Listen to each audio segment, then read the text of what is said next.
घर में ही रहे हो, सारे सोए हो मेरे तरह, अभी सारे है सो ना रहे दिया? हैं। चलो बस रूम में आ गया, बाकी बातें बाद में ओ करते सर हैं। जी, आ गए आप, गुड मॉर्निंग। तो हमने आज ट्रेनिंग के बारे में बात करनी है। मैं अगेन आपसे एक बात बार बार कर रहा हूँ कि जो लोग गेम्स करते हैं या जो लोग अपने आप को फिट रखना चाहते हैं या जिनका फर्दर प्रोग्राम है कि वो फील्ड में एथलीट के साथ काम करेंगे, तो उनके लिए आज का चैप्टर बहुत इम्पोर्टेंट है। मैं आपसे स्क्रीन शेयर करने लगा हूँ। हम ट्रेनिंग प्रिंसिपल की बात कर रहे थे, ओवरलोड की बात की। तो ओवरलोड में सबसे पहले कि हमने इसकी डेफिनेशन हमें पता होनी चाहिए कि what is meant by overload. Increase capacity in response to training overload. जब हम एक पर्सन है उसकी capacity maximum 1 repetition maximum RM, मैंने आपको लास्ट टाइम भी बताया था कि एक पर्सन को अगर 10 kg वेट एक टाइम उठा सके तो उसका 10 वो एक रेपिटेशन मैक्सिमम होगा। तो कितने वेट को कितनी टाइम्स हम कैरी कर सकते हैं तो वो उतना रेपिटेशन मैक्सिमम होगा। अगर 10 kg वेट को 10 टाइम्स किया जाएगा तो वो 10 रेपिटेशन मैक्सिमम होगा। तो जब भी ट्रेनिंग करवाई जाती है तो हमने ओवरलोड इम्पोज करना होता है। जितनी पेशेंट की पर्सन की कैपेसिटी है उसकी कैपेसिटी से हमने थोड़ा सा इंक्रीज रख के उसकी ट्रेनिंग करवानी है, तो उससे कैपेसिटी इम्प्रूव हो जाती है। और ट्रेनिंग प्रिंसिपल में जो सेकंड कंपोनेंट है वो स्पेसिफिसिटी का है कि हमने जो भी स्पोर्ट्स रिलेटेड या उसकी एक्टिविटी है, जो इस तरह की गेम है, उस तरह के स्पेसिफिक उन मसल्स को हमने लाजमी इन्वॉल्व करना है। और उन मसल की जब हम ट्रेनिंग करवाएंगे तब हमारे पास परफॉर्मेंस बढ़ जाएगी। और एनर्जी सिस्टम्स को हमने ज़रूर माइंड में रखना है कि एटीपी एनर्जी सोर्स होगा या एटीपी का एनर्जी सोर्स एरोबिक होगा या एनएरोबिक होगा। तो किस एनर्जी सिस्टम के थ्रू हम ट्रेनिंग और एनर्जी गेन कर रहे हैं, ये भी एक स्पेसिफिसिटी के अंदर कंसिडर किया जाएगा। और रिवर्सिबिलिटी,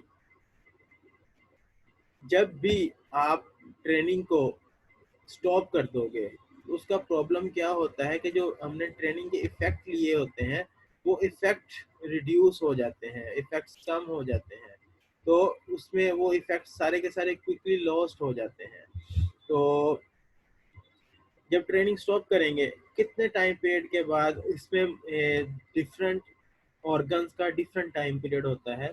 हमारे पास आफ्टर 2 वीक्स मसल इनएक्टिविटी रहे तो मसल एट्रोफी स्टार्ट हो जाती है। और अगर एक बेड रिडन पेशेंट है, वो काफ़ी अर्से से बेड रिडन है, तो उसका बोन मैस 1% डिक्रीज होना शुरू हो जाता है इन 1 वीक। तो इस बात को समझना बहुत ज़रूरी है कि ये रिवर्सिबिलिटी क्या होती है। अब हमने जेंडर को देखना है कि इनिशियल फिटनेस लेवल और जेनेटिक्स का कितना रोल है। जब भी ट्रेनिंग करवाई जाएगी तो नॉर्मली जेंडर का इतना डिफरेंस नहीं आता। फीमेल एथलीट ट्रायड एक क्वेश्चन है जो कि आपसे एनाटॉमी में भी पूछा जाता है, फिजियोलॉजी में भी, काइनी में भी, बायोमैकेनिक्स में भी, और एक्सरसाइज फिजियोलॉजी में भी आपको उसका पता होना चाहिए कि फीमेल्स एथलीट ट्रायड जो एथलीट्स हैं उनके अंदर किस कंडीशन की वजह से बोन मिनरल डेंसिटी कम होती है, उसमें मेंस्ट्रुअल साइकिल का कितना रोल है, और उनकी डाइट का उसमें कितना रोल होता है। लेकिन ओवरऑल जब हम ट्रेनिंग कंपोनेंट ट्रेनिंग प्रोग्राम की बात करते हैं तो इसमें मेल्स और फीमेल्स में इक्वल रिस्पॉन्स मिलता है हमें ट्रेनिंग का। उसके बाद जो मेन बात है कि एक बंदा जिसने पहले फिटनेस लेवल जिसका बहुत लो है, आपकी क्लास में से अगर हम किसी की बात करें कि एक ऐसा पर्सन जिसने कभी भी फिजिकल एक्टिविटी नहीं की, और उसके कंपेयर करो कि एक ऐसा जो रेगुलर जिमर है और वो जिम के अंदर डेली बेसिस पे 2 साल से ट्रेनिंग कर रहा है, तो दोनों पर्सन में जब हम ट्रेनिंग करवाएंगे तो किस में ज़्यादा इम्प्रूवमेंट हमें नज़र आएगी। तो वो बंदा, वो पर्सन जिसका ऑलरेडी फिटनेस लेवल लो होगा, उसमें ट्रेनिंग के इफ़ेक्ट्स हमें ज़्यादा मिलेंगे, ज़्यादा क्लियर कट वो विजिबल होंगे as compare to that person who is already fit and who is already trained athlete, तो उसमें इम्प्रूवमेंट के हमें जो विजिबिलिटी होगी वो नज़र कम आएगी। तो ये एक बात है जो यहाँ पे आपने ज़रूर समझनी है। जेनेटिक्स का बहुत इंपॉर्टेंट रोल है कि एथलीट जब ट्रेनिंग करते हैं तो उसमें उनके जीन्स क्या रोल होता है।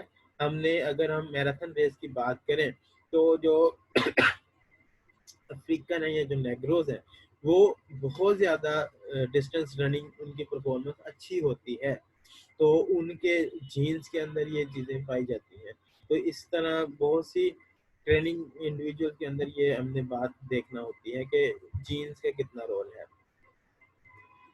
हमने वर्कआउट सेशन करना है, ट्रेनिंग करवानी है, गेम करनी है, तो उसके लिए कौन कौन से कंपोनेंट्स समझना बहुत ज़रूरी है।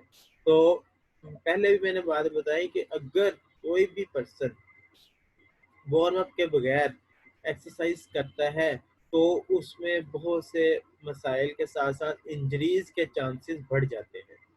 तो सबसे पहले जब भी आपने कोई सेशन करना है, वार्म अप बहुत ज़रूरी है। वार्म अप से क्या होता है, कार्डियक आउटपुट इंक्रीज हो जाता है, ब्लड फ्लो स्केलेटल मसल में बढ़ जाता है और मसल्स का टेम्परेचर इंक्रीज हो जाता है, और इसके साथ साथ जो इंजरीज के चांसेस हैं वो कम हो जाते हैं।